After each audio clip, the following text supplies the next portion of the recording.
Good afternoon, Charles Moskowitz here. Thanks for joining me, everyone. Well, I'm walking around in Boston, and the atmosphere here is very quiet. The streets are bare, restaurants are all closed, even Starbucks is closed. I've never seen that. And people are sheltering. People are not going out. It's it's an atmosphere that I suppose is necessary. I don't know if it's necessary for the government to be ordering people to do that.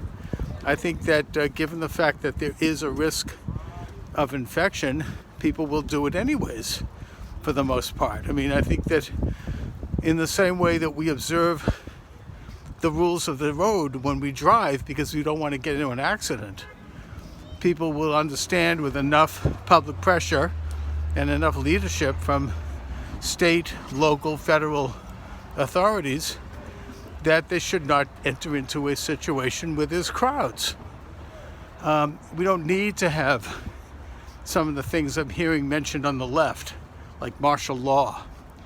I mean, Mayor Bill de Blasio of New York is talking about nationalizing industries and doing the kind of stuff that they did in Castro's Cuba.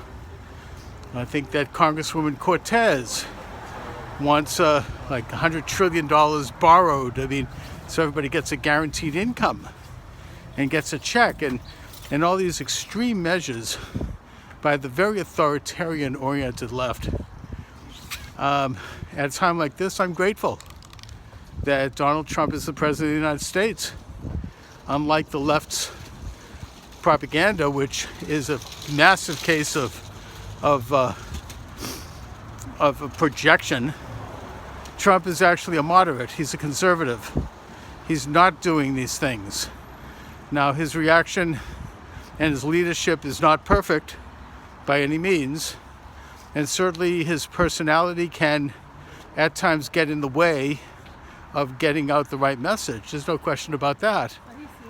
But we should be grateful that he's not doing what the left and the Democrats would probably do, and what former White House Chief of Staff Rahm Emanuel described to Barack Obama when he said that, I think he was talking about 9/11, when he said that this was a crisis that went to waste because they lost an opportunity to further totalitarianize government.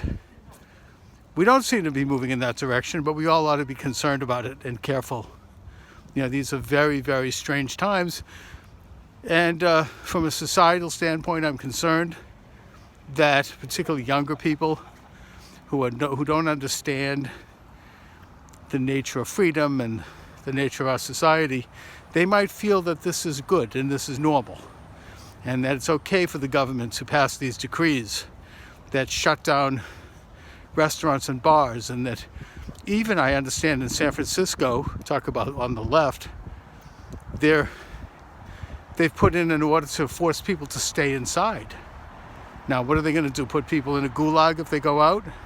I don't know. It's troubling. Let's just hope the thing passes. Let's hope the curve flattens. We should use common sense measures, like not coming in contact with people. I actually think there's some social good in that.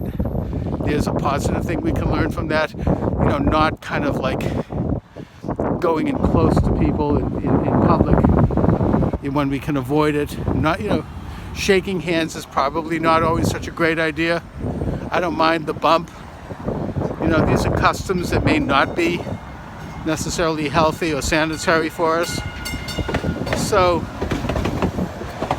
maybe there may be some good development socially that can emerge from this crisis. But either way, just stay safe, Stay safe and make sure you've got proper supplies, and be prepared.